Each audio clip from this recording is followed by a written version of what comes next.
శబరిమలకు భక్తులు పోటెత్తారు. అయ్యప్ప స్వామి దర్శనానికి 16 గంటల సమయం పడుతుంది. రద్దీ నియంత్రణలో ట్రావెన్కోర్ దేవస్థానం బోర్డు వైఫల్యంపై విమర్శలు వెల్లువెత్తాయి. సరైన ఏర్పాట్లు లేక భక్తులు ఇబ్బందులు పడుతున్నారు. తెలుగు రాష్ట్రాల నుంచి వెళ్లిన భక్తులు పడిగాపులకు తప్పడం లేదు.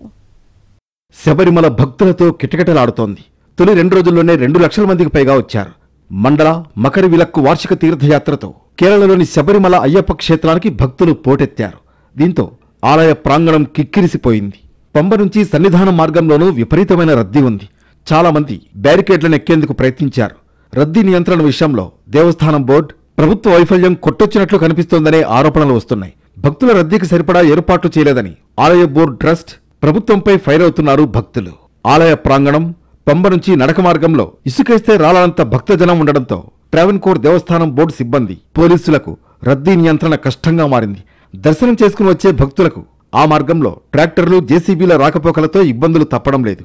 పోలీస్ బందోబస్తు అంతంత మాత్రంగానే ఉందని అంటున్నారు. కొండపైకి వెళ్లే దారిలో గంటల తరబడి నిలబెట్టడం, సరైన సమాచార వ్యవస్థ లేకపోవడం వంటి వైఫల్యాలు అడుగడుగునా కనిపిస్తున్నాయి. తెలుగు రాష్ట్రాల నుంచి వెళ్లిన భక్తులు అవస్థలు పడుతున్నారు.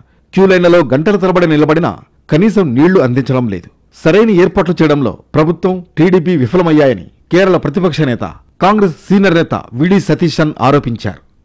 ఆలయ ప్రాంగణంలో ఇంత భారీ స్థాయిలో జనసమూహాన్ని తాను ఎప్పుడూ చూడలేదని దేవస్థానం బోర్డు అధ్యక్షుడు కె జయకుమార్ అన్నారు. కొంతమంది క్యూలైన్లను తప్పించుకుని వస్తున్నారని, దీన్ని కట్టడి చేసేందుకు చర్యలు తీసుకుంటున్నామని ఆయన చెప్పారు.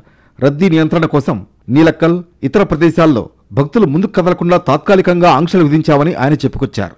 నీలక్కల్లో 7 అదనపు స్పాట్ బుకింగ్ కౌంటర్లను ఏర్పాటు చేస్తామని, శబరిమల ప్రవేశాన్ని రోజుకు 1,00,000 మందికి, స్పాట్ బుకింగ్లను రోజుకు 20,000 మందికి పరిమితం చేస్తామన్నారు. ఇక శబరిమలలో పరిస్థితులు అదుపులోనే ఉన్నాయని ఏడీజీపీ శ్రీజిత్ తెలిపారు.